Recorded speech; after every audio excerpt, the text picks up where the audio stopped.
अस्सलाम वालेकुम, good morning and wake up Pakistan. आपको खुश आमदीद कहेंगे अपने इस प्रोग्राम वेक अप पाकिस्तान में। और आज भी बहुत सारी खबरें, बहुत सारी बातें हमारा शेयर करेंगे और क्विकली हम कुछ खबरें आपके साथ शेयर करेंगे। सबसे पहले तो नेपरा के हवाले से यासिर बताएं कि नेपरा ने बिजली महंगी और सस्ती एक साथ कर दी है। ये बड़ी हैरानकुन बात है। फ्यूल एडजस्टमेंट की मद में बिजली की कीमत में ₹1.19 फी यूनिट इजाफा और सेमाई एडजस्टमेंट की मद में बिजली ₹1.98 फी यूनिट सस्ती कर दी गई है। बड़ी हैरानकुन बात है कि एक ही साथ सस्ती भी हो रही है और महंगी भी हो रही है। एग्जैक्टली, बिल्कुल आपने सही कहा कि हमारे यहाँ ही इस तरह के एक्सपेरिमेंट किए जाते हैं कि फ्यूल एडजस्टमेंट किस मद में हो रहे हैं। आज तक इसकी कोई डिक्लेरेशन नहीं आई है और अगर ये इसमें कमी भी हो रही है तो क्या जस्टिफिकेशन दे रहे हैं ये भी आज तक हमें नहीं पता चल सका है। तो बहरहाल समहाउ ये एडजस्टमेंट हो चुकी है जी। बिल्कुल। और इंटरनेशनली खबर के हवाले से बात करें तो ईरान और अमेरिका की कशीदा सूरत हाल है। वी ऑल नो कि दुनिया में इस वक्त अनस्टेबिलिटी देखी जा रही है और इस हवाले से रोज़ खबरें बदल रही हैं, यू टर्न्स आ रहे हैं। हमें कुछ वक्त लगता है कि अब हम ब्रेक थ्रू की तरफ जा रहे हैं और फिर दूसरी तरफ लगता है कि आई थिंक ये सीज फायर नहीं हो पाएगी।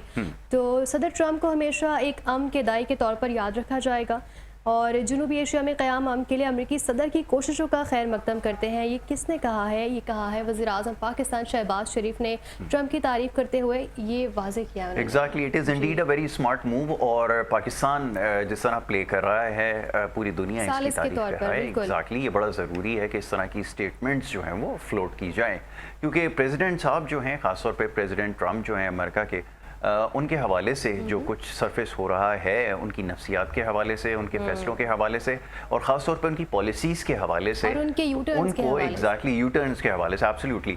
तो ये बड़ा ज़रूरी है कि इस तरह की स्टेटमेंट्स जो है ना वो फ्लोट की जाए। और एवरी नाउ एंड देन हमारा एक चीज़ और इसमें ऐड कर दूं कि आप ये देख रही हैं कि वो भी कभी भी किसी ऐसे पॉइंट पर आ जाते हैं जहां पर वो लगता है कि ट्रैप हो गए, वो फौरन से ऐसी स्टेटमेंट देते हैं पाकिस्तान के फेवर में और पाकिस्तान की तरफ से भी बिल्कुल कुछ ऐसे ही। और पाकिस्तान बिल्कुल पॉजिटिव किरदार हम सब देख रहे हैं कि अदा कर रहा है। पूरी दुनिया ये नोट कर रही है कि पाकिस्तान एक बेहतरीन सालिस के तौर पर इस जंग में रोल प्ले कर रहा है। बिल्कुल ठीक। तो दूसरी जानिब पाकिस्तान की ही बात करें तो गिलगित बल्तिस्तान के इलेक्शन का हम सबको पता है कि इलेक्शन होने वाले हैं और बिलावल साहब क्या कहते हैं आइए जानते हैं। उन्होंने कहा है कि इस्लामाबाद जाकर ये कह सकें कि कोई और सूबा बनाने से पहले गिलगित की आवाज़ को सुनना होगा। और बिलावल भुट्टो का ज़िर में जलसे से खिताब और उन्होंने कहा कि 18वीं तरमीम का सबसे ज़्यादा फ़ायदा सूबा पंजाब को हुआ है जो पंजाब के हुकूक पर सौदा करने के लिए तैयार है। वो जीबी को क्या हुकूक देंगे, ये बिलावल साहब कह रहे हैं। जी यासिर, अच्छा, ये बड़ी अजीब सी बात है। मैं इनकी कोई स्टेटमेंट आज तक समझ नहीं पाया। पहले तो इनकी स्पीच समझना बड़ा मुश्किल काम है और फिर इनकी जो स्टेटमेंट ये देते हैं उसको समझना उससे भी ज़्यादा मुश्किल काम है। अब उन्होंने 18वीं आईनी तरमीम का रेफरेंस दिया है। अब मुकाबले की अगर बात करें ज़रा करके देखिए कि 18वीं आईनी तरमीम के बाद आपके पास भी वही खुद मुख्तारी थी जो पंजाब के पास थी। पंजाब कहाँ चला गया, आप कहाँ रह गए, कोई कंपैरिजन पे बात नहीं कर रहा है। फिर क्रिटिसाइज करने का भी कोई तरीका होता है, वो भी हमें समझ में नहीं आता कि आप क्या बनाना चाहते हैं। अगर आप इस पूरी कैंपेन के अंदर कहीं पे आपने ये सुना है कि हम इसको कराची जैसा बना देंगे गिलगित बल्तिस्तान को, तो मेरे ख्याल में इसकी ज़रूरत इसलिए पेश नहीं आएगी क्योंकि आपके पास कहने के लिए कुछ नहीं है। तो खैर सियासी बयानात है, इससे ज़्यादा महज और कुछ नहीं है कि सूबा बनाने की बात है और आप यहाँ पर अगर इस किस्म की बात करें तो ये उनके खिलाफ खड़े हो जाते हैं। मतलब ये डबल स्टैंडर्ड जो है ना, इनको समझना बड़ा मुश्किल है सबके लिए। बिल्कुल, ये बात कर ली हमने और अब खेलों के हवाले से कुछ अपडेट देते चले। कल जिस तरह मैच था और पाकिस्तान ने ऑस्ट्रेलिया के खिलाफ वनडे सीरीज जीत ली है। तीसरे वनडे में ऑस्ट्रेलिया को 4 विकेटों से शिकस्त हुई है। ऑस्ट्रेलिया का 158 रन का हदफ पाकिस्तान टीम ने 42वें ओवर में 6 विकेटों के नुकसान पर पूरा कर लिया।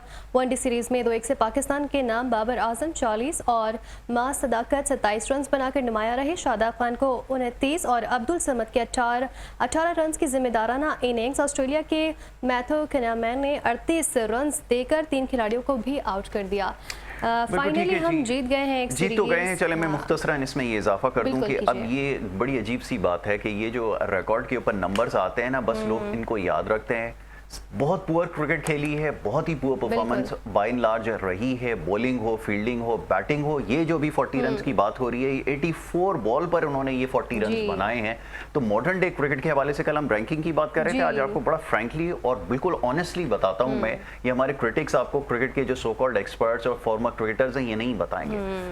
रियलिटी ये है कि आप रैंकिंग में चाहे कहीं भी खड़े हों, चाहे किसी भी टीम को हरा लें, but when it comes to playing cricket technicalities के ऊपर आप दुनिया की सबसे कमजोर साइड हैं जिनको पता ही नहीं है कि क्रिकेट किस तरह खेली जाती है। वनडे के अंदर 84 बॉल्स के ऊपर अगर आप 40 रन बना रहे हैं तो आप समझ सकते हैं कि मॉडर्न डे क्रिकेट कहाँ है और ये कहाँ खड़े हैं। समहाउ मैच जीतने में तो कामयाब हो गए, और ये भी याद रखें जो क्रिकेट को फॉलो नहीं करते, ये सबसे वीकेस्ट साइड है ऑस्ट्रेलिया ने, जो पाकिस्तान में कभी पूरे अपने जितनी हिस्ट्री इनकी रही है उसमें भेजी होगी, उनको उन्होंने फाइनली हरा दिया है। ये है रियलिटी।